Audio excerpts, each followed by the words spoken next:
Last night's primaries featured contentious elections in multiple states, including Pennsylvania, North Carolina, Kentucky, Idaho, and Oregon, setting up clear battle lines for the general elections coming up this November.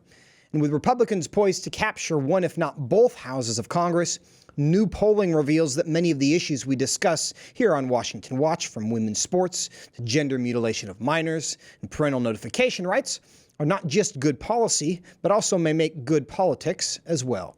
Joining me now to discuss it all is Matt Carpenter, Director at FRC Action. He joins me in the studio.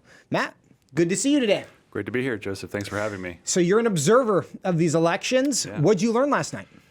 The picture is still kind of emerging. The big race last night was the Pennsylvania GOP Senate primary, and we still don't know who won that. But when you kind of zoom out, the picture doesn't get any clearer, really. Some of the results that we expected happened, and there were others that were quite shocking.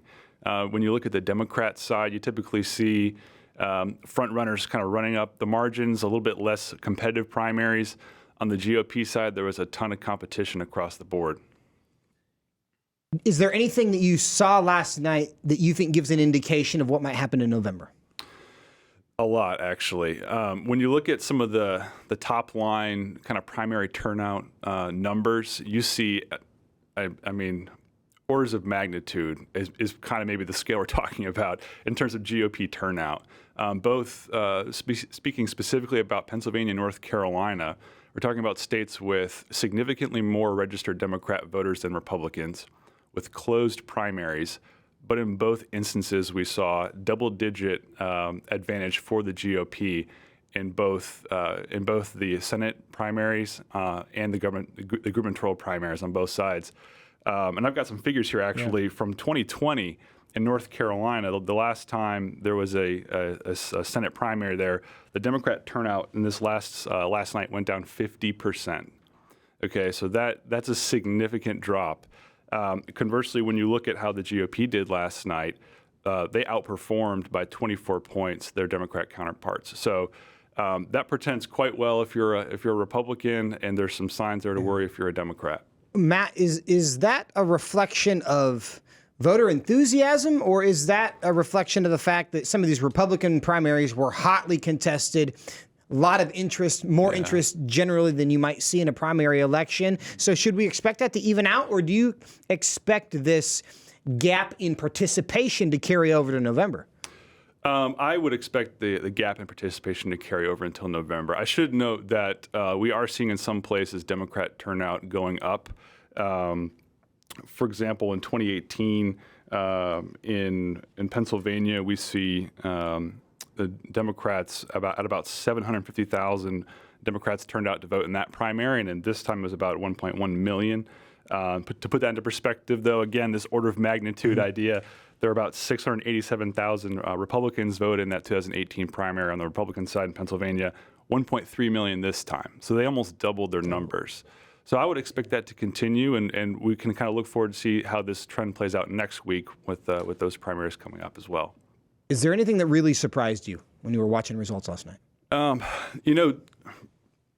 I think there are a lot of questions about the Trump endorsement and the power that entailed. And you did see Doug Mastriano rack up a significant win there in the Pennsylvania GOP primary for governor. But you also saw candidates like Madison Cawthorn, right? He lost. He didn't even make a runoff. You also saw Janice McGeachin, who is a lieutenant governor of Idaho. She was supposed to have all this momentum going into challenge Governor Brad Little in Idaho, who had, I guess, taken some controversial stances on COVID policy.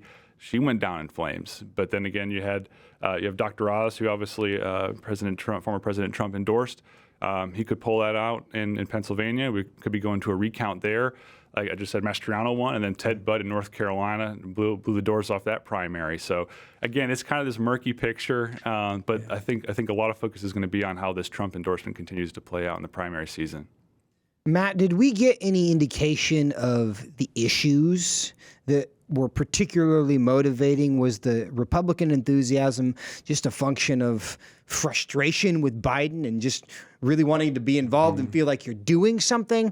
I know that last year, or when we were looking at the Virginia races, everybody saw that the parental rights issue, what was going on in schools, seems to be really, really motivating.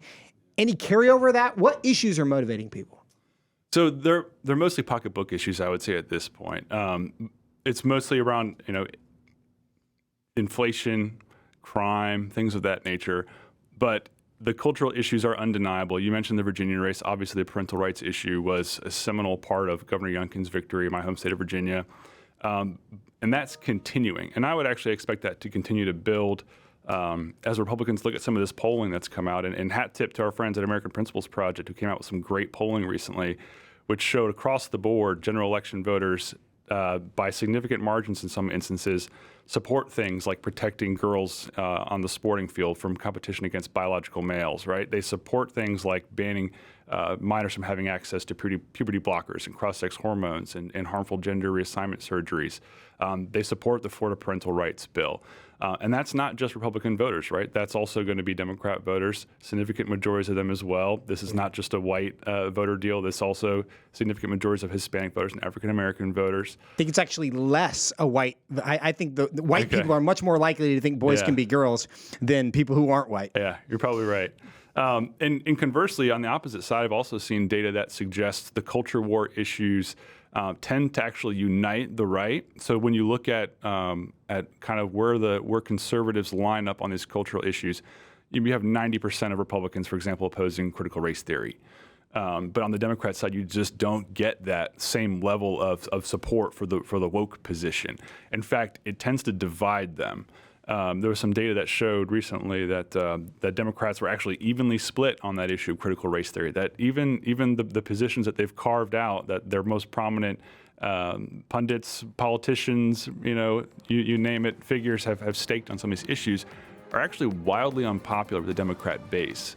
So as this wokeism continues to play out, as the culture wars continue to be fleshed out towards the election, I would expect that to become something that the Republicans actually seize on as an opportunity to build a strong coalition. And I think they should. And I think we can count on the fact that this rebellion against the created order is not going to slow down. Yeah. Because they cannot exercise self-control. It's not in its nature. Yeah. And so we can expect to continue. We just have to provide. Somebody has to provide a sane alternative, and the middle really is there, I think. Matt Carpenter, thanks so much for your time. Thanks, Joseph.